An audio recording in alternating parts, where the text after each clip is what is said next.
అక్క అటే ఇల్లిడుపు ఇటే అన్నట్టే అవుతుంది పొర్రి.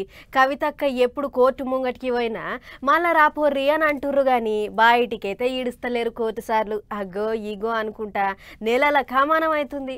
బయటికి వచ్చుడు లోపలికి పోవుడు, బయటికి వచ్చుడు లోపలికి పోవుడు, గిదే నడిచింది. ఇగో ఇప్పుడు మళ్ళొకసారి కోర్టుకు పోయిందట అక్క. మరి ఏమైందో ఎట్లెట్లయిందో ఒక్కసారి అట్లా ఢిల్లీ దాకా పోయి ఆర్చుకొని వద్దాం పారి. ఆగ చూడర్రి, ఇన్నొద్దులకు మళ్ళా కవితక్క ముఖం అందరికీ అనిపించింది. లేకపోతే ఈ నడమ కోర్టు సార్లకు కూడా టీవీలలోనే చూపిస్తాండ్రు. వాళ్ళు ముఖాలు చూసుకొని పంచాది వాయిదాలు వేసుకుంటూ పోతున్నారు. ఈసారి మాత్రం ఇట్లా డైరెక్ట్ అక్కనే కోర్టుకు తోలుకొచ్చిండ్రు. కోర్టులకు పోతనే జై తెలంగాణ జై భారత్ అనుకుంటూ పోయిందట అక్క. ఇక అటోళ్ళ ముచ్చట్లు ఇటోళ్ళ ముచ్చట్లు విన్నాక జూలై 3వ తారీఖు దాకా జైల్లోనే ఉండాలి అన్నట్టు చెప్పిండ్రాట. ఇదివరకు 10 దినాలకో 15 దినాలకో మళ్ళా కోర్టుకు పిలిచేటోళ్ళు గాని ఈసారి మొత్తానికే నెల రోజులు అన్నారు. ఇక కస్టడీ గిస్టడీ అనుడేం లేదట. ఇప్పుడు బెయిల్ వచ్చినాడే బయటకు వచ్చుడాట.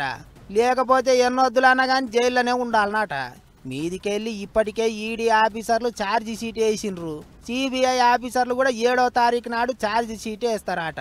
కాబట్టి కేసు ఇంగిత గట్టిగా అవుతుందేమో అనుకుంటారట చాలా మంది. మరి ఎట్టయితుందో ఏమో కానీ ఇక ఎట్లా కోర్టుకు వచ్చింది కాబట్టి కోర్టు కానీ 2 కొడుకుల్ని ఇంటి ఆయనను కలిసి మాట్లాడనికే పర్మిషన్లు అడిగితే జడ్జి మేడం సరేనన్నదట.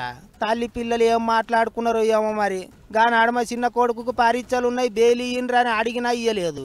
పూలగాన్లను చూసి మరిగా ఎంత బాధపడ్డదో ఏమో అక్క అనుకుంటారు ఇప్పుడు అందరూ.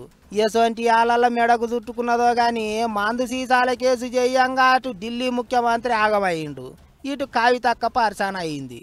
ఇంకెన్నొద్దులు నడుస్తుందో ఏమో మరి చూసుకుంటా పోవాలి పంచాది.